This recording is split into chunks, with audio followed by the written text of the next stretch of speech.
y a Jean Thiriard.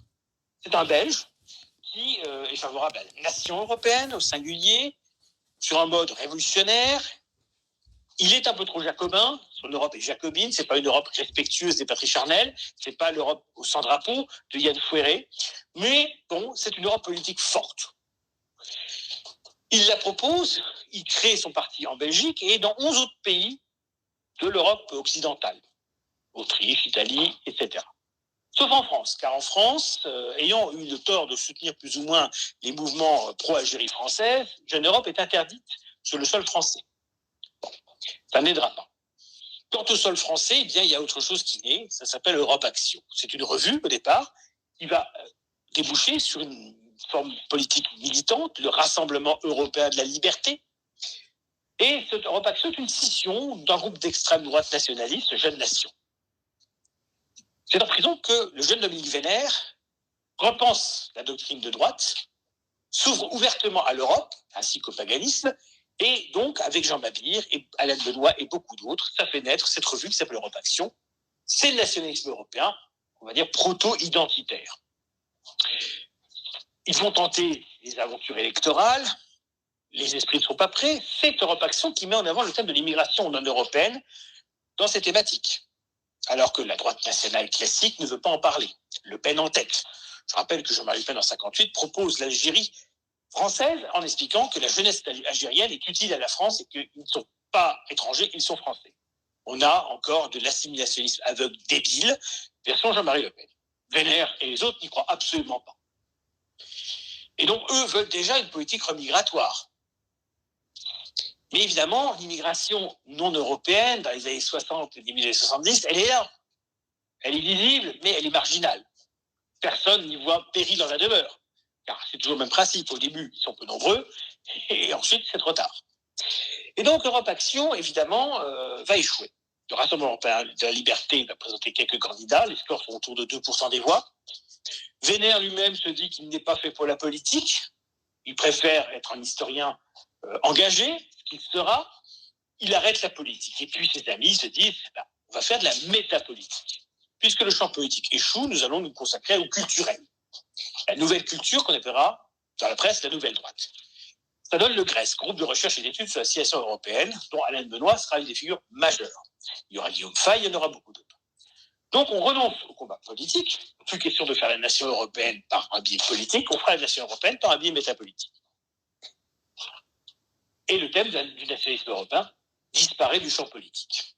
Il reste celui de cénacle intellectuel, à droite, mais pas du champ politique. Le champ politique va finalement commencer à être fécond à droite avec l'émergence du Front National dans les années 80, sur une ligne clairement eurosceptique. Bien sûr, l'euroscepticisme de Le Pen au début des années 80 est assez peu évident.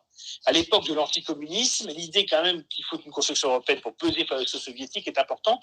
Donc Le Pen, à ce moment-là, n'est pas trop europhobe. Il l'est un peu, mais pas trop. C'est avec 92 et le référendum de Maastricht que le Front National bascule dans l'europhobie, dans l'euroscepticisme, parce qu'il voit le succès de Pasqua, de Villiers et de Séguin, et qu'il veut finalement aller dans cet esprit-là. Donc il y a un retournement du Front National sur l'Europe, d'un parti plutôt favorable à la construction européenne, bien que voulant respecter la souveraineté nationale dans certaines mesures, le parti devient souverainiste et nationaliste. Et il le sera avec Marine Le Pen, bien évidemment, aussi. Le souverainisme politique a des réussites parfois. Aux européennes, par exemple, la liste Villiers-Pasqua avait fait plus de 10% des voix, avait battu la liste de la droite classique. Mais c'est toujours éphémère. Et au présidentiel, Villiers a fait 4,8 et 2,3%. Alors, le souverainisme, dans les voix, dans les urnes, c'est pas terrible. Et aujourd'hui, c'est plus rien du tout. C'est deux énarques, Philippot et Asselineau, dans une cabine téléphonique. Alors, il y a un peu de souverainisme de gauche. Il y a des Sapiri, il y a Kuzmanovic, etc. Ça ne pèse pas grand-chose. Et d'ailleurs, le Rassemblement national de Marine Le Pen, de manière opportuniste, se place maintenant dans une position plus pro-européenne qu'avant. Bardella se place dans une position assez pro-européenne, au moins d'alliance des nationalismes au sein de la construction européenne. Marine Le Pen est encore eurosceptique par certains aspects. Et puis en plus, elle est très mal placée vis-à-vis de la Russie, car toute la droite nationale en Europe, à tort ou à raison, se place sur le positionnement pro-ukrainien. Toutes, sauf le Rassemblement national, même si Bardella a essayé de faire affluer le parti vers une position plus médiane. Sans résultat, car c'est Marine Le Pen qui impulse la ligne. Donc, le nationalisme européen, si on peut utiliser ce terme-là, l'européisme identitaire, si on veut utiliser le terme moderne, eh bien, aujourd'hui, combien de divisions? Pas grand monde. Il y a nous. Il y en a d'autres, des individualités, des personnalités, tous ceux qui pensent, l'Institut Iliade, etc. Ceux qui pensent ont compris la nécessité de l'Europe-nation. Ils n'ont peut-être pas ce terme, mais qu'il faut une Europe politique, qu'il faut une Europe puissance, comme dirait Bruno Maigret et d'autres. C'est insuffisant peut-être, mais ça va dans le bon sens. Sauf que les formations politiques qui font des voix sont sur notre ligne. Comme je dis, une euro-tiédeur sur Reconquête, un euroscepticisme à peine masqué au Rassemblement national, on est loin de la grande Europe demain matin. Et quant aux autres formations politiques, eh bien, le thème européen est confisqué évidemment par Macron ou par ses équivalents en Europe. En réalité, Macron est le fossoyeur de l'idée européenne, évidemment qu'il dévoie par mondialisme. Quand votre côté tout à l'heure, par exemple, sur CNews, critique l'Union européenne, sa partie critique est fondée. L'Union européenne ne nous protège pas, l'Union européenne ne fait pas ci, ne fait pas ça. C'est tout à fait exact. Sauf qu'il n'imagine pas que l'Europe puisse être autre chose. Il n'imagine pas qu'on puisse avoir une Union européenne identitaire, une Union européenne qui fasse exactement le contraire de l'Union européenne actuelle. Or, c'est tout à fait possible. Il suffit que dans le rapport de force, les idées identitaires dominent les idées mondialistes. Et demain, l'Union européenne peut engager des politiques identitaires, alors qu'aujourd'hui, elle fait le contraire. Donc, il n'y a pas d'éternité du mondialisme au niveau européen. Or, pour tous les souverainistes, comme de votre côté et les autres, idée européenne égale mondialisme. Une foutaise. Et ça fait le jeu de Macron et ses amis. Car si la construction européenne a du sens, c'est parce que les Européens existent. Et les Européens, ils existent d'abord ethniquement. Par leur propre civilisation, par la parenté indo-européenne, par tout cela. L'identité européenne, c'est d'abord une réalité ethnique. Et ça, c'est évidemment le grand tabou des prétendus pro-européens sauce Macron. Le véritable européiste est identitaire par nature, car il veut une Europe européenne et pas faire de l'Europe un marchepied vers une sorte d'État mondial cosmopolite. Là est le grand fausseté, le grand mensonge des souverainistes. Alors, pourquoi je vous raconte tout cela? Pour vous faire comprendre que la stratégie sur l'Union européenne a toujours été élaborée par des courants promoteurs d'idées nouvelles. Deux citations sont importantes. Dans l'Europe, un empire de 400 millions d'hommes, Jean Thiriard explique à propos de la CE, qui va devenir l'Union européenne, la CE, il ne faut pas la détruire, mais en hériter. Que dit Guillaume Fay à propos de l'Union européenne? L'Union européenne, il faut monter dans l'avion, braquer le pilote et détourner l'avion. Pour cela, il faut monter dans l'avion. Donc, il faut accepter de monter dans l'avion de l'Union européenne, mais ensuite, il faut la réorienter au forceps dans un rapport de force favorable. C'est bien sûr la bonne position. C'est aussi celle que défend Mario Maréchal récemment en expliquant qu'il faut faire gagner les droites conservatrices à Strasbourg ou à Bruxelles. Elle a raison. Seulement, l'alliance de partis souverainistes ou conservateurs ou nationalistes n'arrive jamais à un résultat heureux. Il faut un parti unitaire. Mais s'il ne fait rien, comprendre qu'on peut agir au sein des institutions de l'Union européenne pour les faire évoluer, c'est intelligent. Un exemple important aussi, que peu de gens ont. D'abord, le traité de Lisbonne, que les souverainistes dénoncent, est beaucoup plus démocratique, finalement, que les traités antérieurs. Quelques exemples d'introduction de la démocratie par le traité de Lisbonne.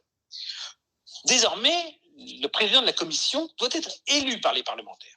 Alors, Mme von der Leyen, on peut en penser ce qu'on veut, mais elle a été élue par les députés européens, y compris par les députés d'Orban, de Kaczynski et compagnie. Bien. Mais Mme von der Leyen a été choisie par Mme Merkel et avec l'assentiment d'Emmanuel Macron. Le Spitzenkandidat, le candidat naturel qui aurait dû être choisi, c'est M. Manfred Weber, qui est de la CDU, comme Mme von der Leyen, mais qui était le patron du Parti populaire européen. Et c'est lui qui devait devenir président de la Commission, mais Mme von der Leyen a pris sa place parce que Merkel ne voulait pas de Manfred Weber. Or, Weber est en train de vouloir prendre sa revanche. Il l'a dit. Il a dit qu'il voulait être le président du Conseil européen, le président de la Commission pour 2024. En termes clairs, il veut virer Ursula von der Leyen et prendre sa place. Et pour cela, qu'est-il prêt à faire? Eh bien, il l'a dit.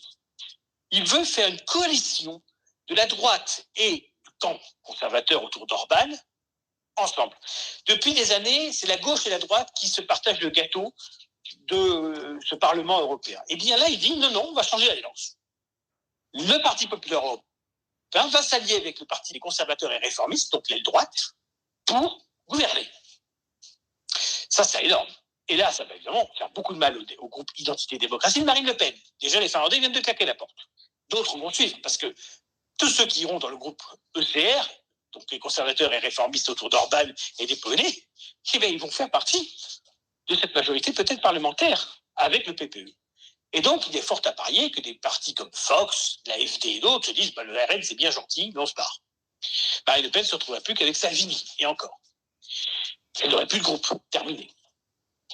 Donc, il y a une grosse menace pour le RN au niveau du Parlement européen. Même s'il gagne les élections européennes, il est probable que le RN va être premier en France. C'est très probable. Et il n'en fera rien. Il va être isolé, à cause notamment de sa position sur la Russie.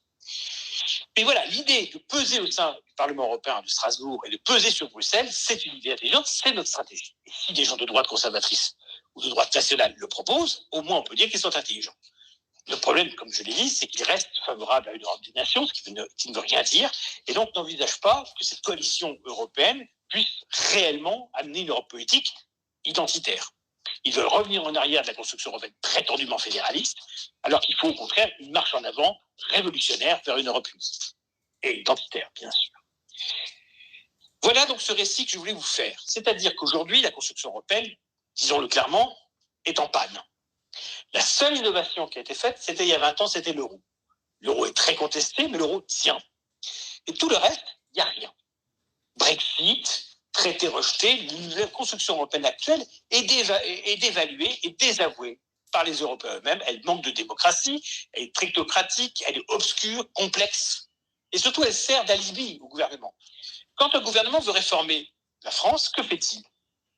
Eh bien, il accuse l'Union européenne de vouloir lui imposer cette politique. Alors qu'en fait, c'est une politique voulue par le propre gouvernement. Et donc, les Macron et les autres disent « Oh, je suis contre la réforme à 64 ans. Mais il faut la faire parce que l'Union européenne nous la demande. » C'est un mensonge, l'Union européenne n'a jamais demandé qu'elle soit faite. Mais les gouvernements se défaussent sur l'Union européenne parce que c'est loin, c'est un bouc émissaire idéal. C'est pas nous, hein, on est pour rien, nous on est contre, mais on nous l'impose. C'est faux. Le gouvernement français veut cette politique et fait croire que celle-ci lui est imposée, alors que c'est lui qui l'a demandé au Conseil européen. Et le Conseil européen, c'est qui ? Ce sont les chefs d'État et de gouvernement. Car qui dirige l'Union européenne ? Le Conseil européen. Et qu'est-ce que le Conseil européen ? Je viens de le dire, les chefs d'État et de gouvernement. Et pas du tout une Europe fédérale. Elle est où l'Europe fédérale ? Nulle part. Quant à la Commission, ce sont des gratte-papiers. Donc dans cette affaire, l'équation est simple. Faire l'Europe ou s'éteindre. Dans les années 20, il y a un bonhomme qui était de gauche, un syndicaliste, qui s'appelle Gaston Rini. Il a écrit 2 textes mémorables. Pardon. Il a écrit un texte qui s'appelle « S'unir ou mourir ». S'unir ou mourir, on est exactement dans cette situation. Et un autre texte qui s'appelle « La patrie européenne ». On est exactement dans cette équation. Tout était dit des années 30. Et il faut revenir à une véritable Europe authentique, une Europe politique, et une Europe européenne, évidemment, c'est-à-dire identitaire. Il faut démasquer les souverainistes en les montrant tels qu'ils sont, des menteurs et des démagogues. C'est l'État français qui est responsable de l'immigration dans 95% des cas. La preuve, les flux viennent essentiellement de son ancien empire colonial, comme par hasard. Et de toute façon, c'est dû au fait que la France donne des titres de séjour à toute l'Afrique. Ce n'est pas l'Union européenne qui lui impose. Certes, on me dira, l'Union européenne, oui, mais il y a Schengen, et donc quand il y a des migrants qui rentrent par des bateaux, c'est l'Union européenne qui est compétente. Ok, c'est vrai, c'est 5% maximum du flux entrant. C'est un problème, mais c'est vrai. Après, à qui la faute ? Il n'y avait qu'à faire une directive retour. Les États de l'Union européenne n'avaient qu'à dire on change les règles du jeu et on change Schengen en disant que tout débarquement amènera un réembarquement immédiat. On change les règles, on change les conventions, on les dénonce. Est-ce que ça a été fait ? Est-ce que le gouvernement français a dit je veux qu'on change les règles ? Est-ce que le gouvernement italien a dit je veux qu'on supprime le droit d'asile en Europe ? Jamais. Il n'avait qu'à le faire.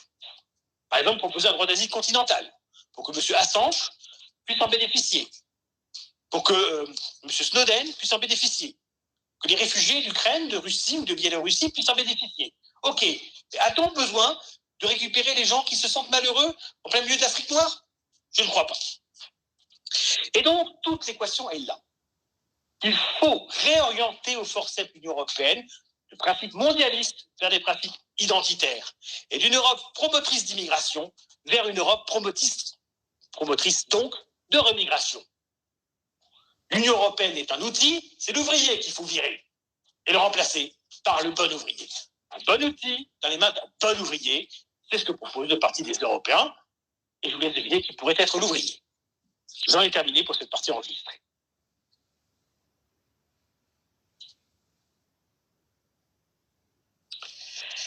Deuxième partie rapide, et puis après, ce sera le jeu des questions, les amis. On a progressé, on a presque 40. Je vous en remercie. J'espère que j'étais intéressant. Je vais déjà balancer immédiatement, d'ailleurs, le contenu de ce que je viens d'enregistrer dans le groupe public. Voilà, pour ceux qui n'auront pas eu la chance d'écouter. Alors maintenant, on va attaquer Rougeron. Et donc, eh bien, écoutez, je vais l'enregistrer aussi, finalement, parce que on verra si je le diffuse. Alors, et je vais vous montrer en quoi Rougeron est évidemment un usurpateur et quelqu'un qui n'est pas aussi cultivé qu'on le croit. Donc, je vais traiter Rougeron et Mayotte, puisque c'est de Mayotte dont je voulais parler. Donc, on verra si je le diffuse après, je l'aurai sous la main en tout cas, et donc on va se clasher. Donc, nous allons traiter du dossier Pierre-Yves Rougeron. Il y a hier, je crois, ou avant-hier, un compte troll, un certain Karim, qui troll le LPE, mais troll aussi Rocher et les autres, donc passe son temps à envoyer des arrobases à Rieux, etc., pour leur dire, attention, il y a un Rougeron qui a dit ça, ou attention, il y a un tel qui a dit ça. Effectivement, il me dit, oui, Rougeron, t'as écrabouillé son Mayotte dans son dernier live pour le mois de tout début mai. Il t'a écrasé, il t'a broyé. Alors, on cherche à en savoir plus. Finalement, dans cette vidéo environ de 2h20, je ne peux pas évoquer une seule fois. Effectivement, il parle de Mayotte et il parle de gens qui seraient susceptibles d'être apparentés à moi, c'est un petit peu faux, mais en racontant n'importe quoi. Donc, je vais évoquer un petit peu tout ça. D'abord, Rougeron nous raconte des salades absolument monstrueuses sur Mayotte et l'outre-mer. Il est totalement fasciné. Il explique qu'il faut un État français archipel. Il explique ainsi qu'il ne faut pas se délaisser de part de la France, que l'outre-mer, c'est l'avant-garde et l'avant-poste de la France. Ça ne s'invente pas. Donc, des déclarations d'amour colonial pour les confettis de l'empire colonial. Voilà. Et puis, il dit que finalement, ceux qui veulent s'en débarrasser, en fait, les européistes, des gens comme nous, ils veulent se tourner vers une Europe qu'il qualifie d'empire européen germanique. Alors, toujours l'obsession germanique, c'est marrant quand on sait qu'il a été assistant parlementaire d'un député FN pro-européen, M. Schaffhauser, à Strasbourg, c'est assez drôle quand même. Mais peu importe. Donc, la méchante Allemagne nous gouverne. C'est évident que dans le cas d'une Europe unie qui comprendrait aussi l'Ukraine et la Russie, je ne vois pas où serait le côté germanique de l'Europe. L'Europe, c'est un tiers de latin, un tiers de germain, un tiers de slave, pour simplifier. C'est un peu plus compliqué que ça. On pourrait dire 25% de chaque, et puis le reste, c'est des Grecs, des Lituaniens, des Celtes, etc. Mais peu importe. Alors, il en profite pour faire l'apologie d'une représentante de Mayotte, Madame Estella Youssoufa, qui est donc la grande héroïne actuelle de M. Rougeron. Rougeron, dès que la diversité est là, il se pâme, il montre les muscles. Alors, il attaque les européistes, et puis, pour dire que les Européens sont des infâmes individus qui veulent se délaisser une partie de la France, qui veulent diviser la France, alors que nous voulons nous débarrasser d'un boulet colonial, qui n'a rien à voir avec le fait d'être par ailleurs pour l'Europe, il va attaquer un personnage historique, qu'évidemment nous ne considérons pas comme des nôtres, et il va dire n'importe quoi sur ce bonhomme. Alors, la grande cible de Rougeron dans cet exposé, c'est un certain Léon de Grelle. Il est bien connu comme un fasciste belge, fondateur de Rex, et engagé dans la Waffen-SS. Mais de Grelle, bon, on pense ce qu'on veut, mais on doit être précis. Alors, Rougeron, le grand historien, derrière lui, il y a plein de livres, mais est-ce qu'il les a lus vraiment? J'en doute. Commence à expliquer que c'est le fondateur de la LVF, les gens des volontaires français, sauf que de Grelle est un belge. Donc déjà, pas de bol. La LVF n'a jamais été fondée par lui. Lui, il a créé ce qu'on appelle la division Wallonie. Ça n'a aucun rapport, évidemment, avec la France. La LGF a été créée par des Doriot et des DA quelconques, mais pas du tout par ce bonhomme. Donc déjà, voilà, grande précision du bonhomme. Extraordinaire. Il n'a qu'à lire la fiche Wikipédia du bonhomme, ça lui servirait un minimum. Donc voilà un mec qui raconte n'importe quoi. Et c'est la démonstration du caractère superficiel de la culture prétendue de Rougeron. Rougeron, c'est de la culture de confiture sur la galette. C'est-à-dire qu'il étale de la confiture, mais en dessous, c'est du pain moisi. Voilà. C'est du pain rassis, c'est du pain immangeable. Donc, ça ne vaut rien. C'est-à-dire que l'imprécision peut t'excuser dans certains cas, mais pas quand on prépare, et pas quand on prétend être un homme cultivé. Donc, c'est juste nul, c'est tout. Et c'est la preuve que c'est quelqu'un de très superficiel, et donc de peu intéressant. C'est pas parce qu'il a un ton docte que ce qu'il dit est vrai. Or, son ton docte fait croire que Rougeron sait de quoi il parle. Voilà. C'est un usurpateur, rhétoriquement en tout cas. C'est un souverainiste, ça c'est sûr, indiscutablement. Alors il explique par exemple que les seuls des souverainistes sont les vrais opposants à l'immigration. Les souverainistes sont vraiment des opposants à l'immigration. Exemple à Mayotte. Alors je réponds sur Mayotte. Mayotte, c'est une colonie de la France, c'est une colonie africaine et musulmane de la France. Point. C'est ce qu'on appelle, en termes techniques, les confettis de l'Empire, c'est bien ce que ça veut dire, c'est les vestiges de l'Empire colonial après la grande phase de décolonisation des années 60. La France a gardé les Antilles parce que les Anglais ne nous ont pas pris dans les années 1767 et parce que Napoléon Bonaparte a voulu récupérer le pouvoir dans ces îles. Si Napoléon Bonaparte n'avait pas écouté Joséphine, ces territoires antillais seraient indépendants de plus belle lurette. Bon. Par ailleurs, voilà, la France en Nouvelle-Calédonie, en Polynésie ailleurs, est contestée par les gens locaux. Les Kanaks veulent l'indépendance, on leur refuse. Les Polynésiens veulent l'indépendance, ils l'auront. Et donc, on veut garder absolument Mayotte. Alors, Mayotte, en 1950, c'est 15 000 habitants. En 2022, c'est 300 000 habitants. Progression de l'augmentation de la population, 2000%. Donc, effectivement, d'une île de 15 000 habitants, on a une île de 300 000. Et demain, 600. L'immigration clandestine n'explique pas tout. Bien sûr, elle augmente le poids démographique de l'île, mais de toute façon, il s'agit d'une population de même ethnie, de même langue, de même religion, de même pratique sociétale et culturelle. C'est la France qui est étrangère à Mayotte. C'est la France qui doit partir. Et la France doit partir pour son propre intérêt et pour assumer son identité européenne, et tout simplement pour cela. Rougeron n'y comprend rien. Rougeron a une lecture cosmopolite de l'identité française, une lecture mondialiste. C'est un chauvino-mondialiste, exactement comme Asselineau, Philippon et les autres. Ce sont donc des ennemis de l'identité européenne de la France, donc des ennemis de l'identité française, donc des prétendus nationalistes qui sont en réalité des antinationaux. Voilà. Donc ces gens-là, il ne faut pas être dupes. Ces gens-là, il faut les combattre parce que leur modèle, c'est exactement l'Europe de Macron en réalité, mais version hexagonale France. Leclerc, le projet, comme dit Rougeron. Le projet France, c'est d'être le premier pays africain d'Europe. Non, merci.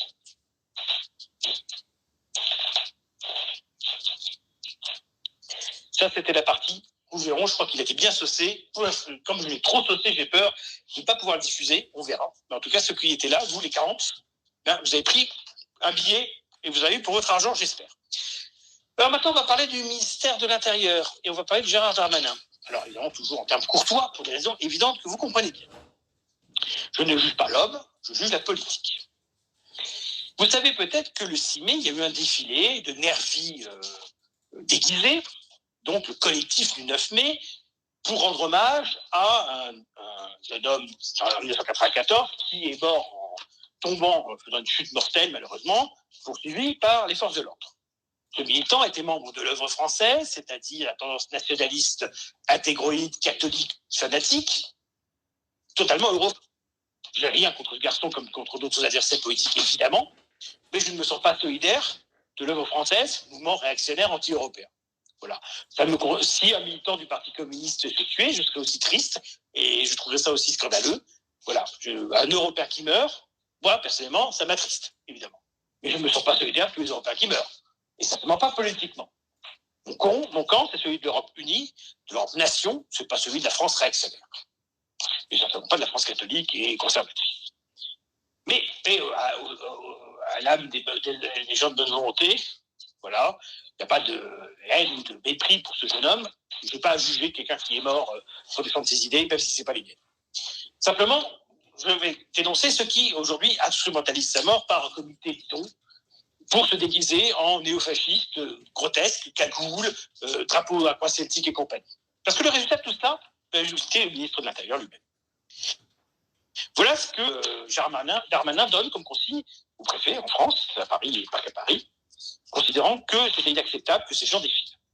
Madame Borne, en effet, avait qualifié d'inacceptable cette manifestation de 600 militants d'ultra-droite, je cite l'article, dont la majorité avait le visage dissimulé et qui arborait des croix celtiques. Voilà. Alors voilà ce qu'il dit. Voilà ce que dit le ministre de l'Intérieur, je cite. « J'ai donné instruction au préfet de police que tout militant d'ultra-droite, d'extrême droite, toute association ou collectif, à Paris ou sur le territoire national, qui déposera des manifestations dans ce sens que vous avez décrit, les préfets prendront des arrêtés d'interdiction et nous laisserons les tribunaux juger de savoir si la jurisprudence permettra en effet de tenir ces manifestations. En termes clairs, comme à chaque fois, des nervis qui ne réfléchissent pas plus loin que le bout de leur nez font des provocations dans la rue et s'étonnent ensuite de voir le gouvernement monter d'un cran dans la répression. Bien sûr, les libertés publiques sont fondamentales. Aux États-Unis, on a le droit de défiler sans avoir besoin d'une autorisation. Mais ce n'est pas le cas en France. La France est très napoléonienne. Un préfet, ça vient de Napoléon, et avant Napoléon, l'Empire romain. Bon. Donc, conséquence. Évidemment, qu'est-ce que ça veut dire? Est-ce que Philippot va être interdit de manifestation tous les dimanches pour saouler les gens sur le Covid-19 alors que personne n'en parle? Je ne le pense pas. Simplement, dorénavant, lorsque vous voudrez déposer une manifestation alors qu'on vous qualifie à raison d'ultra-droite, eh bien, il va falloir montrer patte blanche. En termes clairs, il va falloir rassurer dans votre dépôt de manifestation qu'il y a hors de question d'avoir des défis de nervis, qu'il n'y aura pas de cagoulés, qu'il n'y aura pas de violence, qu'il n'y aura rien de tout cela. Et donc, le pouvoir, évidemment, de toute façon, c'est de la communication, parce que le préfet va prendre ces mesures, pas de problème, il va interdire ces manifestations, les référés auprès du tribunal administratif casseront toutes les décisions d'interdiction, et les manifestations auront quand même mieux. Mais le pouvoir aura dit, on a essayé d'empêcher. C'est comme à Mayotte. Toutes les décisions du gouvernement pour raser des bicoques à Mayotte ont été cassées par le tribunal administratif. Et aujourd'hui, le tribunal administratif a décidé qu'il y avait des expulsions de Comoriens que la France avait faites qui étaient illégales. Et que donc, il fallait faire revenir les Comoriens expulsés. Ça ne s'invente pas. Vous avez lâché le monde daté de mercredi, c'est ce qui est dit. Hein, je vais vous dire le titre, ça ne s'invente pas. Donc, vous voyez, on explique que finalement, on peut pas, même les mecs qu'on a renvoyés dans leur pays, à supposer que, voilà, je ne reviens pas sur le sujet Mayotte, eh bien, non, le gouvernement est en tort et il faut qu'il revienne. Voilà. Il faut que ces gens reviennent sur le territoire national. Voilà, il faut qu'ils reviennent. Alors, je vous trouve l'article, il est là. Hein, voilà. Donc, dans le monde daté de mercredi 10 mai, alors déjà, le gouvernement comorien se fout de notre gueule ouvertement, il a raison d'ailleurs, hein, je le dis honnêtement. Le président des Comores demande à ce que les visas soient supprimés pour que les Comoriens puissent venir tranquillement à Mayotte. Donc voilà ce que dit Azali Assoumani, le président comorien. Il dit il faut lever le visa entre les Comores et Mayotte. Alors écoutez bien cet article-là parce que vous allez vous éclater la tête sur une porte. Voilà le deuxième article. Jérôme Talpin. À Mayotte, l'État contraint à organiser le retour de sans-papiers expulsés. Les mesures d'éloignement sont vite exécutées avant même que le tribunal administratif ne rende ses décisions sur des recours. Donc voilà que l'État est contraint d'organiser le retour de sans-papiers expulsés. J'espère qu'il ne le fera pas. Mais la justice lui demande. Ça ne s'en demande pas. Vous renvoyez des gens dans le pays, bien comme vous n'avez pas respecté les règles, il faudrait les faire revenir. On marche sur la tête. Comme je l'ai dit, c'est la France qui doit partir de Mayotte. Ce ne sont pas les clandestins. La France n'a rien à faire là-bas, c'est pas notre intérêt de rester. On s'en va, et on s'en va salement, c'est-à-dire sans un seul copec, on se part et on les laisse se débrouiller. On n'a rien à faire. Moi, Mayotte, c'est simple. Qu'elle soit indépendante ou rattachée à la République des Comores, je m'en moque, mais ça doit plus faire partie de notre pays. Ça suffit. Alors oui, mais regardez, ils aiment la France. Coupe les allocations, tu verras s'ils aiment la France. On leur coupe les livres financiers et on verra en combien de minutes ils voudront l'indépendance. Je parle même plus d'heures maintenant, c'est des questions de minutes. Demain, on dit qu'à la Guadeloupe, on ne lui donne plus rien, la Guadeloupe est indépendante dans les 2 heures. Donc c'est comme ça que la question de l'outre-mer peut se régler. On n'a pas besoin de faire voter les gens pour savoir s'ils veulent l'indépendance, on n'a qu'à créer les conditions pour qu'elle ait lieu. Ne vous inquiétez pas, elle sera très naturellement spontanée, l'indépendance. Vous voulez l'indépendance des Antilles? Vous voulez l'indépendance de la Réunion ou de la Nouvelle-Calédonie? Vous coupez le pognon. Voilà, et vous l'avez. Donc nous, on coupera le pognon, ils ne seront pas contents et ils partiront. Voilà. En fait, c'est même pas la France qui aura besoin de partir, c'est eux qui nous lâcheront. Et bien voilà comment on peut régler le problème de l'indépendance. On dit oui, mais ils ne veulent pas l'indépendance. Ils vous la voudront. On créera les conditions pour qu'ils aient envie d'être indépendants. Ils auront très envie d'être indépendants. Et nous, on sera très contents qu'ils le soient. Ça s'appelle la politique, ça. Vous voulez un résultat, vous mettez les moyens pour l'avoir. Et si les règles, ça ne vous plaît pas, c'est pas grave. Regardez, la France a annexé Mayotte de manière illégale par rapport au droit international. En 1974, le référendum portait sur l'intégralité des îles. Donc peu importe qu'une île ne veuille pas l'indépendance, puisque l'ensemble des territoires était concerné. Alors on me dit non, mais vous ne respectez pas les démocraties. Je vais vous raconter une anecdote. Selon le raisonnement de ceux qui considèrent que les Mahorais ont choisi d'être français, et donc il faut respecter cette volonté, c'est comme si on expliquait qu'en 2007, tous les départements qui ont élu Ségolène Royal, c'est-à-dire qui ont mis Ségolène Royal en tête devant Sarkozy, avaient Ségolène Royal comme présidente, en termes clairs. Vous avez une élection présidentielle. Tous les départements remportés par un des candidats, c'est le candidat en question qui devient président. Et dans tous les autres départements où il a perdu, et c'est l'autre qui a gagné, c'est l'autre qui devient président. Vous avez 2 présidents. C'est le même raisonnement. Concrètement, on vote pour l'ensemble de l'archipel des Comores. C'est un vote sur l'ensemble de l'archipel. Le résultat, c'est indépendance. Point. Ah oui, mais regardez, à Mayotte, ils sont minoritaires, les indépendantistes. Et alors, on s'en fout puisque ça porte sur l'ensemble du territoire. Il n'y a pas à dire, ce territoire-là, on le met à part. Non, le vote est global, le résultat est global, Mayotte est indépendante, rattachée à la République des Comores, point. Ah oui, mais non, ils ne voulaient pas. Alors la France a gardé cette île. Et puis elle a fait 2 référendums à la suite pour se faire confirmer qu'elle le gardait bien. On imagine dans quelles conditions ces référendums, on imagine bien la manne financière de la France pour acheter le vote des gens, alors qu'il fallait juste s'en débarrasser, lourder l'île, et on pouvait le faire dès 1974. Encore une faute de Giscard. Le rattachement de Mayotte, c'est une des fautes de Giscard, voire de Pompidou, une faute grave de Giscard d'ailleurs, comme le rapprochement familial, etc. On parlera de ces VGE par la suite. Alors, comme je l'ai dit, les amis, vous savez que nous serons enregistrés, donc ce que je viens de dire là sur Mayotte sera enregistré, mais comme ce n'est pas moi qui l'ai enregistré, pas moi qui le diffuserai, les risques juridiques sont pour celui qui diffuse. Je dis ce que je dis, c'est une conviction, il n'y a rien d'illégal. Mais voilà, alors maintenant on va parler de ce qu'est Giscard d'Estaing. Pourquoi Giscard d'Estaing? J'ai envie de vous parler de ce président. Alors moi quand j'étais petit, voilà, anecdote, je suis né en 1976. Donc quand j'avais, à ma naissance, Giscard d'Estaing était président depuis 2 ans. Évidemment, vous vous doutez bien qu'en 81, quand il était battu, j'avais que 5 ans. Je m'en souviens quand même. Je me souviens, elle a dit à ma mère, vote Giscard en 81. Je lui ai dit, j'avais 5 ans. Je savais qu'il ne fallait pas que Mitterrand passe, intuitivement. C'est Mitterrand qui a gagné. Je suis souvent perdu mes paris électoraux. Et donc, Giscard, retour sur Giscard. Alors, non, le personnage, politiquement, fait un peu penser à Balladur. Vous avez un ton aristocrate. Si vous Valéry Giscard, il s'appelle d'Estaing que parce qu'il a acheté une particule, bon, il n'est pas noble. Mais il a un ton aristocratique, Giscard d'Estaing, voilà. Donc il est un peu comme Balladur et d'autres, et il a un ton de noble. Ça ne plaît pas aux Français. Pendant ces 7 ans de mandat, il s'invite chez les Français. Il va manger chez l'habitant le soir. Ça choque les Français. Ils n'aiment pas ça. Il change le rythme de la Marseillaise. Il fait du symbolique mauvais. Et puis, les diamants de Bocassa, les scandales, etc. Il a gagné en 1974, il est battu de peu par Mitterrand en 1981. Mais maintenant, regardons un autre visage de Giscard d'Estaing. Une fois qu'on a vu les critiques qui étaient fondées. Le regroupement familial, il en a hérité de Pompidou. Le dossier était déjà sur la table de Pompidou. Et quand Giscard a vu que les familles maghrébines voulaient faire ramener leur famille, il a essayé de l'entraver en le réservant aux Européens. Il a été bloqué par le Conseil d'État, puis ensuite il y a eu tout le monde à dos.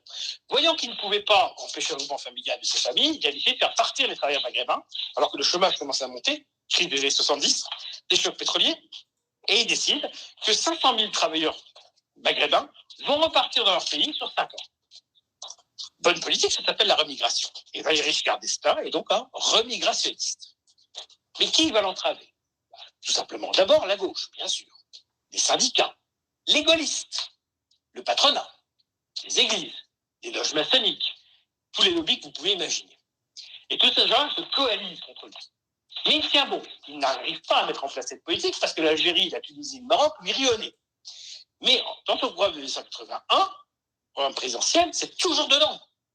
Et c'est pour ça que Mitterrand, par démagogie, lui, Mitterrand qui avait dénoncé l'invasion Métèque en 1936, dit ce propos mémorable, vous êtes ici chez vous, chez nous. Donc en termes clairs, Giscard veut vous renvoyer chez vous, nous on considère que vous êtes français. C'est ce que dit Mitterrand.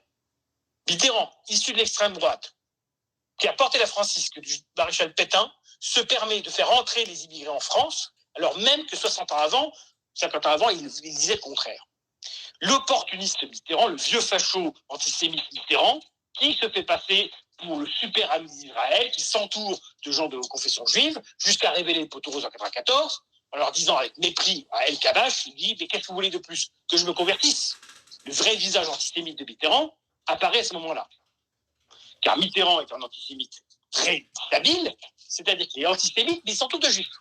C'est fort. C'est très habile. Pour ne pas être accusé d'antisémitisme, alors qu'il l'est, et pour ne pas qu'on lui reproche au passé collaborationniste, alors on s'entoure de gens peu susceptibles de travailler avec un collabo. C'est ça le vrai visage de Mitterrand. Mitterrand qui avait comme organisé un faux attentat contre lui, le fameux faux attentat de l'Observatoire dans les années 50. Mitterrand a fait beaucoup de mal à la France. Il a gouverné 14 ans alors qu'il dénonçait les 10 ans de De Gaulle. L'hypocrisie. Je rappelle cela. Mitterrand a dit de De Gaulle, 10 ans ça suffit.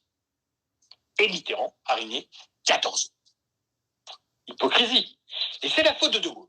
De Gaulle avait le dossier Collabo de Mitterrand.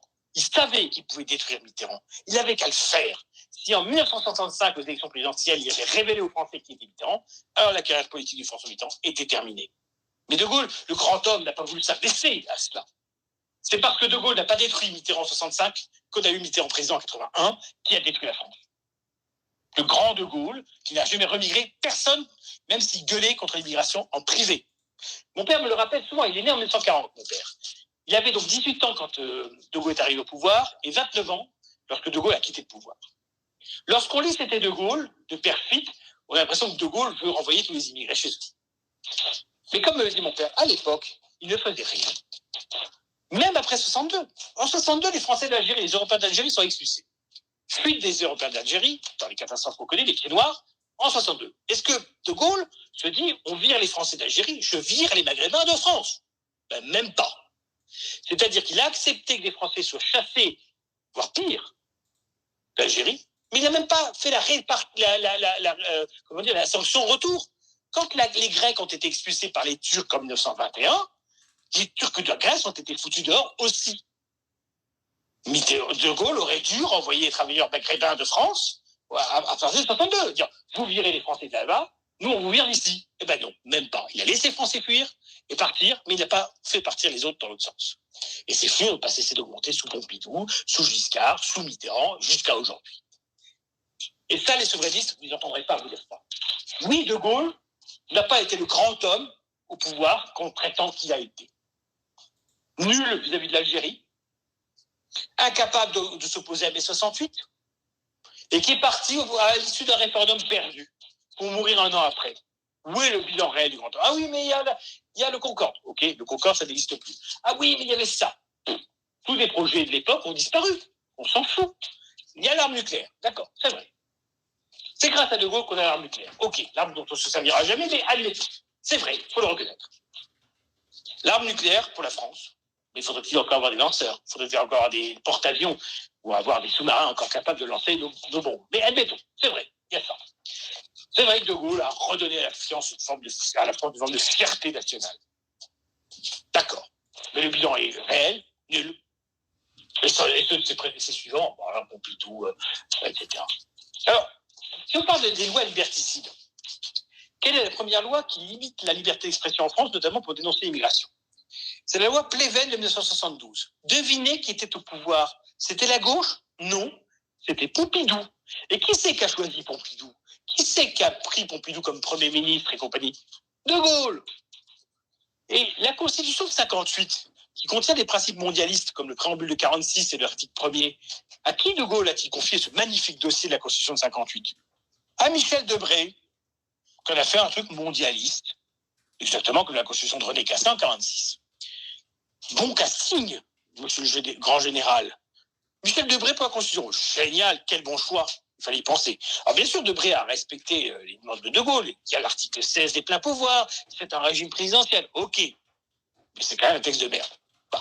Et voilà. Merci, général de Gaulle. Merci d'avoir amené la France dans le résultat qu'on a actuellement. Alors évidemment, on pourrait dire, oui, mais les Anglais sont en état catastrophique. Tout à fait. Merci Churchill. Merci les autres. Oui, mais les Allemands. Merci Kohl. Merci les autres. Et oui, mais les Italiens. Merci à tout le monde. Nos dirigeants nous ont mis dans le pétrin. Et je suis désolé de le dire, le grand général de Gaulle n'a en rien sauvé la France.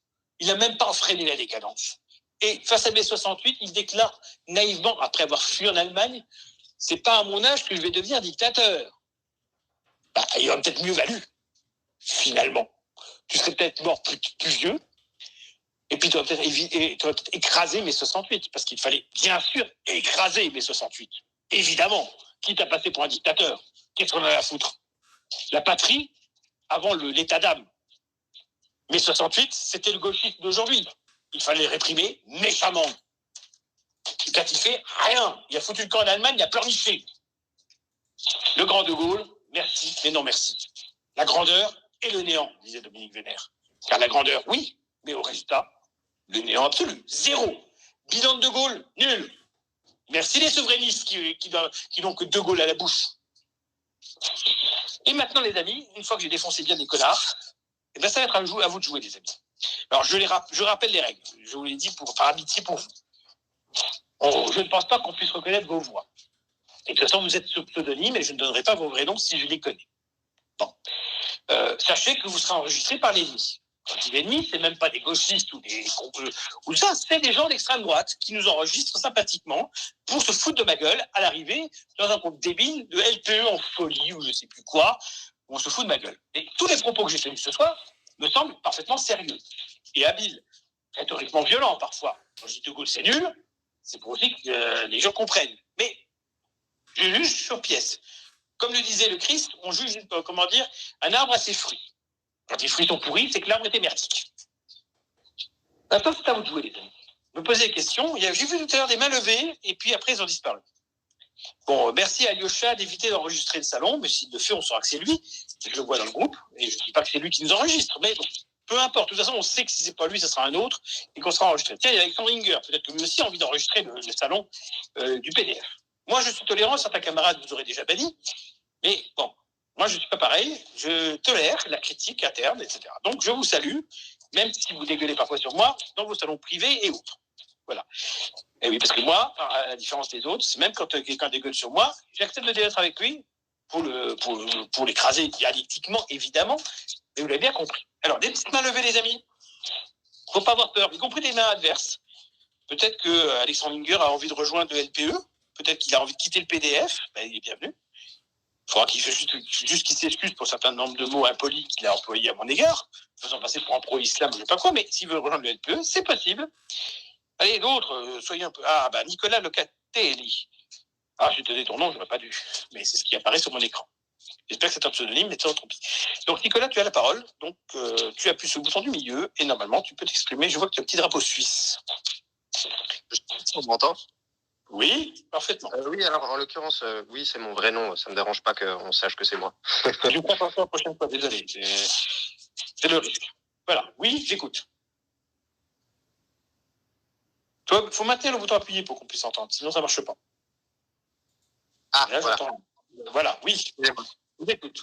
Oui, non, ça me dérange pas que mon nom il soit visible. Je pense qu'il faut... Voilà, si on est dans des groupes entre guillemets controversés, je pense qu'il faut assumer les opinions qu'on a. Oui, par rapport à De Gaulle, vous pensez quoi des gens comme par exemple Adrien Abosi qui, j'ai entendu ce que vous avez dit sur De Gaulle, mais des gens du coup qui, face à De Gaulle, valorisent Pétain, des gens qui pensent que Pétain c'était un héros et puis du coup De Gaulle était un traître pour des raisons un petit peu similaires à celles que vous pensez. Alors, c'est une belle question. De Gaulle en 58 et Pétain en 40 sont arrivés au pouvoir à peu près de la même façon. C'est-à-dire qu'ils ont fait une forme de coup d'État, un coup d'État parlementaire. Concrètement, ils ont une majorité parlementaire qui leur donnait plein pouvoir. Donc De Gaulle et Pétain, sur ce plan, sont arrivés au pouvoir de la même façon. Pétain à cause de la défaite de la France face à l'Allemagne et De Gaulle face au risque potentiel d'un coup d'État militaire en Algérie. Que De Gaulle avait lui-même instrumentalisé. Bon, donc évidemment, la façon d'arriver au pouvoir des deux est très comparable. Alors, je parle de Gaulle quand il est au pouvoir dans les années 50. Je ne parle pas du De Gaulle des années 40. Alors, prenons le cas de De Gaulle-Pétain, déjà. D'abord, on sait que De Gaulle et Pétain étaient amis et qu'ils avaient beaucoup travaillé ensemble. Ils se sont fâchés parce que De Gaulle a écrit un livre que Pétain refusait qu'il écrive, et sans le nommer, et Pétain estimait qu'il lui avait volé des idées, ou je ne sais plus quoi. Donc, c'est à la fin des années 30 que De Gaulle et Pétain implicitement se fâchent. Et ensuite, la lecture des événements de 40 est différente. De Gaulle a raison, il faut bien le dire comme ça, et Abosi a tort. Pourquoi ? De Gaulle fait une analyse géostratégique de la situation. Et cette analyse va lui donner raison. Prenons concrètement l'exemple. De Gaulle se dit, qu'est-ce qui peut arriver ? Premier cas de figure.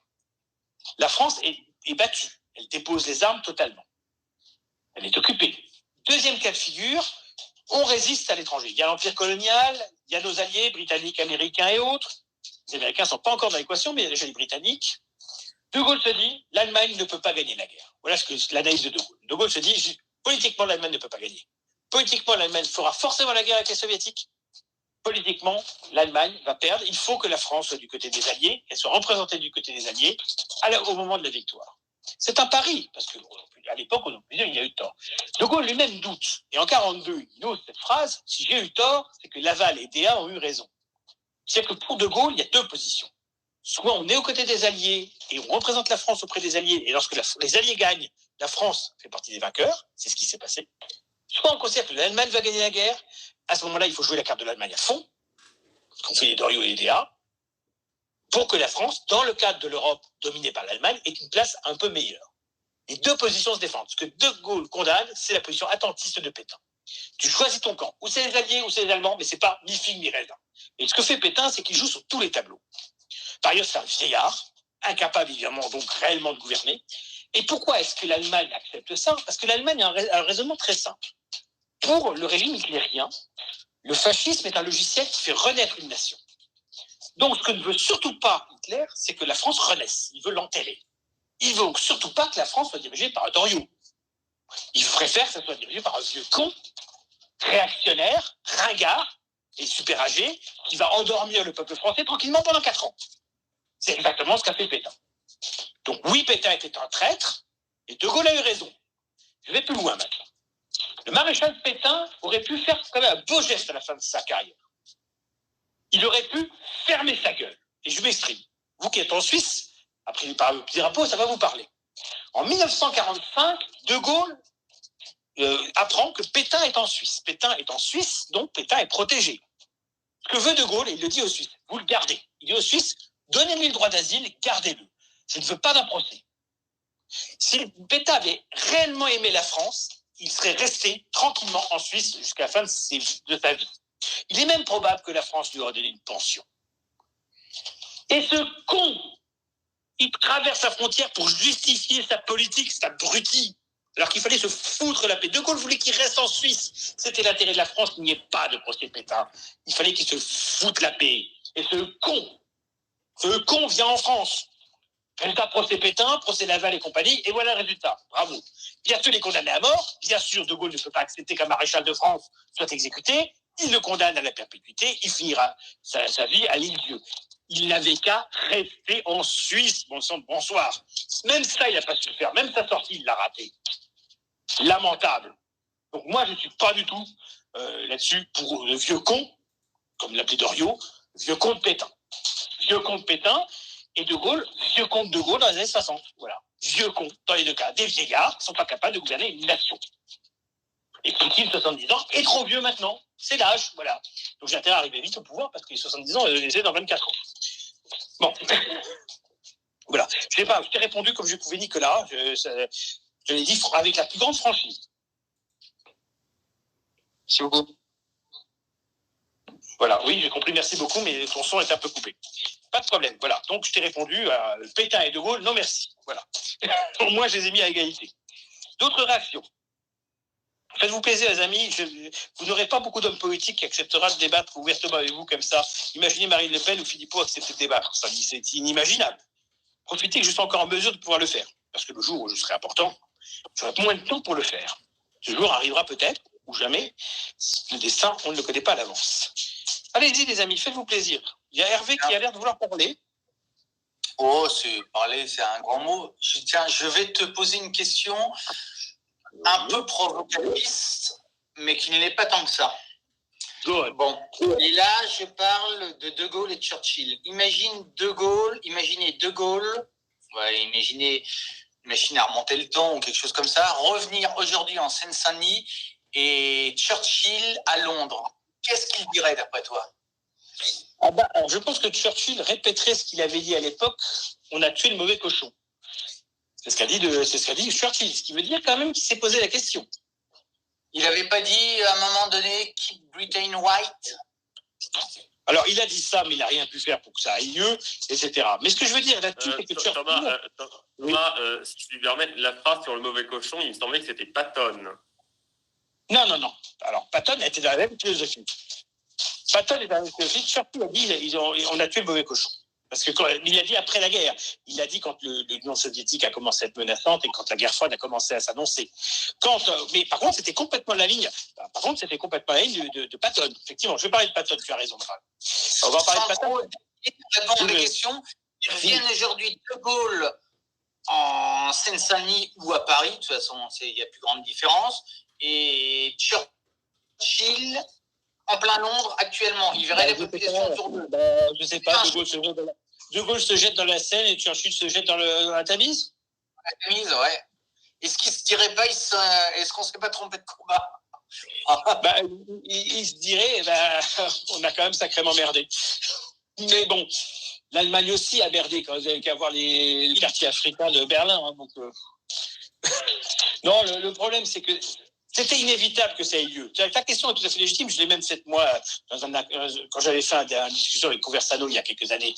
Mais la réalité, c'est qu'évidemment que l'Allemagne hitlérienne devait être battue parce que son modèle totalitaire, particulièrement destructeur, il ne pouvait pas avoir d'autre résultat que sa propre destruction. Donc, il fallait jouer la carte là, mais en même temps, n'oublions pas que les États-Unis restent blancs, entre guillemets, jusqu'aux années 70. C'est en 1976 que les États-Unis commencent à ouvrir les flux migratoires à l'immigration non européenne. C'est 76. Ce sont les conséquences de mai 68. Est-ce que mai 68 était anticipable? Alors, mai 45, non, bien sûr que non. Donc, évidemment, la société des années 50 et même du début des années 60 en France et en Europe est conservatrice. Hein, il faut bien avoir en tête que dans les années 50 et même au début des années 60, c'est encore l'Europe qu'on connaît, hein, l'Europe classique, plus ou moins catholique, plus ou moins conservatrice, plus ou moins, etc. C'est après que ça va se dégrader. C'est mai 68 qui va tout changer. Mais au départ, après-guerre, il n'y a pas de changement profond. D'abord parce que c'est la même génération aussi. Mais n'oublions pas, en 68, en Allemagne, mais papa, qu'est-ce que tu as fait pendant la guerre? On commence à faire le procès de ses parents et de ses grands-parents. Et oui, c'est là que commence le mauvais tour. Et en France, mais papa, qu'est-ce que tu as fait pendant l'occupation? Tu as été résistant ou tu as été collabo? La plupart des gens n'étaient ni l'un ni l'autre, mais voilà. Donc, on juge les pères, on juge les parents, on juge les ancêtres. Et ça, normalement, dans un monde normal, monde romain, papa, qu'est-ce que tu as fait pendant la guerre? J'ai foutu des lattes à des petits cons, et paf, t'en lattes la tienne. Voilà. C'est comme ça qu'il fallait tresser les gosses de mai 68. Une bonne fessée. Beaucoup de pieds au cul pour leur dire, bon, qui t'a permis de juger ton père? Est-ce que j'ai jugé les miens en 14-18? Non? Alors tu fermes ta gueule. Qui compte, ça? Voilà. C'est ça qu'il fallait dire. Alors moi, mon père n'a pas eu ce problème-là. On est né en 40, donc il est un peu avant le baby-boom. Mais assez naturellement, c'est quelqu'un qui est pour l'ordre. C'est quelqu'un qui est mathématicien, donc rigoureux, etc. Il n'aime pas la chienlit. En mai 68, il n'a pas aimé du tout. Pourquoi? Parce que quand il était déjà maître de conférence, on lui demande de donner la moyenne à tous les élèves. Même si ce n'est pas démagogie. Ah oui, il faut donner il est contre. Mon père refuse qu'on donne la moyenne, qu'on donne leur année à des élèves qui sont allés faire mai 68. Mon père est plutôt de gauche au départ. Mais c'est une gauche laïque, historique, qui est une gauche méritocratique. Voilà. Et face à mai 68, il est complètement contre. Ma mère, elle est née en 45. Elle est à la limite du baby-boom. Février 45, elle a été engendrée en 44. Elle est gaulliste, elle est contre la chienlit des 68, totalement contre. Par contre, elle est anti-catho, elle n'a pas du tout aimé le catéchisme et tout ça, elle n'aime pas les religions à cause de ça. Le catéchisme l'a énervée, elle est absolument anticléricale. Mais elle est pour de gauche. Alors que ma tante, qui a 2 ans de moins qu'elle, qui est née en 47, elle va faire mai 68 et toutes les conneries imaginables. Voler des bouquins dans les librairies, toutes les conneries de mai 68. Donc ma mère était de droite et ma tante, clairement de gauche. Clairement bobo, clairement boomer. Voilà les exemples. Donc, voilà, De Gaulle et Churchill, oui, ils deviendraient fous ce que la France est devenue, ils ne comprendraient pas, et ils se poseraient des questions les plus baroques possibles. Quant à Patton, puisqu'on a évoqué le cas de Patton, je vais l'évoquer. Alors Patton, un drôle de personnage. C'est un grand général américain qui a été aux meilleures écoles. Hein. Je pense que s'il n'a pas fait West Point, c'est à peu près du même acabit. Et donc, c'est quelqu'un qui est très habile. Mais quand il arrive dans l'Allemagne occupée, je ne sais pas ce qui se passe chez Patton, il y a une évolution mentale du bonhomme. Patton finit par devenir pro-allemand. Il devient pro-allemand, il considère que l'ennemi, c'est l'Union soviétique, c'est le communisme. Et il dit quoi? Il dit maintenant, ok, on bat Hitler, ensuite on récupère toute l'armée allemande et la caisse soviétique. Donc, ce qu'il dit globalement, on élimine Hitler et ensuite on élimine Staline. C'est la stratégie de Patton. Tu sais ce qu'il a osé dire, Patton? Et ça, je n'invente rien. Parce que je connais assez bien Patton. Il a un téléphone à Eisenhower. Il dit, c'est sur cette connerie. Réarmons l'Allemagne et emmenons les avec vous jusqu'à Moscou. Exactement.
tellement utopique d'imaginer ce qu'il voulait. Personne n'aurait suivi. Ni le président américain, ni Eisenhower, ni personne. Mais comme il devenait dangereux, l'Amérique règle ses comptes toute seule. Donc pour moi, je suis convaincu que Patton a été éliminé par les services américains. On ne pourra jamais le prouver, mais c'est très probable. Il devenait gênant. En tout cas, sa mort est tombée au bon moment. Alors, à ce propos, rappelons des choses étonnantes. Dans le livre La collaboration staliniste que j'ai lu de Jean-Jacques Marie, il y a cette citation absolument hallucinante. Je vous la livre telle qu'elle. C'est une anecdote à Yalta. Donc à Yalta, vous le savez, c'est Roosevelt qui est encore vivant. Roosevelt va mourir ensuite en 1945, il sera remplacé par Truman. Donc il y a Roosevelt, il y a Staline et il y a Churchill à Yalta. Ils sont tous autour d'une table, il n'y a pas que. Il y a un bonhomme qui intrigue Roosevelt. Vous allez dire, mais c'est qui ce bonhomme? Et il dit, avec son intermédiaire, avec son interprète, pardon, il dit à Staline, mais c'est qui ce bonhomme là-bas? Et voilà comment. Alors il s'agit de Beria. Et comment Beria est présenté par Staline? Et Staline dit en russe à Roosevelt, je ne peux pas dire, on nash Gimir. Staline dit de Beria à Roosevelt, c'est notre Himmler. Ou il est notre Himmler. On nash Gimir. C'est Staline qui dit ça. Staline dit que Beria est le Himmler de l'Union soviétique. Incroyable. Ça aurait dû mettre la pousse à l'oreille de Roosevelt quand même. Et Svetlana, la fille de Staline, qui va fuir ensuite aux États-Unis, va expliquer que Staline voulait vraiment le pacte germano-soviétique, il voulait vraiment être allié de l'Allemagne nazie, et qu'il était très triste que ça ne se soit pas fait. Il était très triste que Hitler ait attaqué. Parce qu'il a dit à sa fille, si nous avions resté avec les Allemands, nous...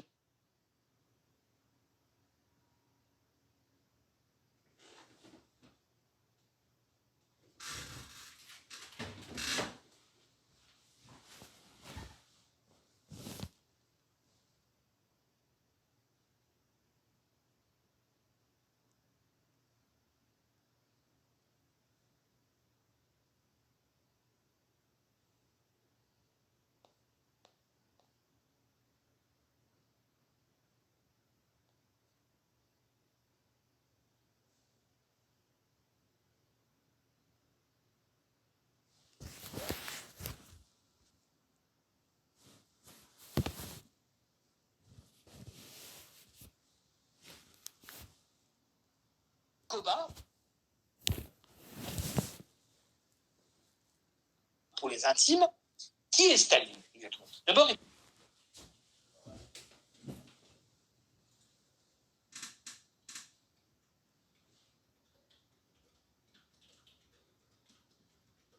Vili, qui se retrouve par accident chez les sociologues.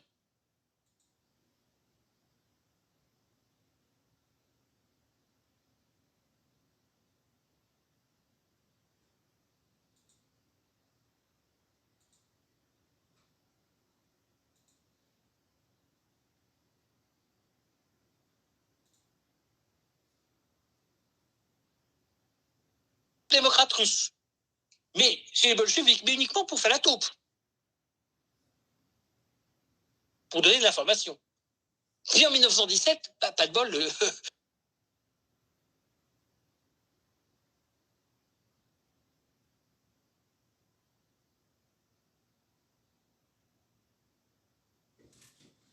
la révolution a lieu. Et voilà que le bon Djougashvili, il se retrouve dans un parti où il y a la taupe de la police des arts, mais la police des arts n'existe plus. Le voilà qui s'est retrouvé là-dedans.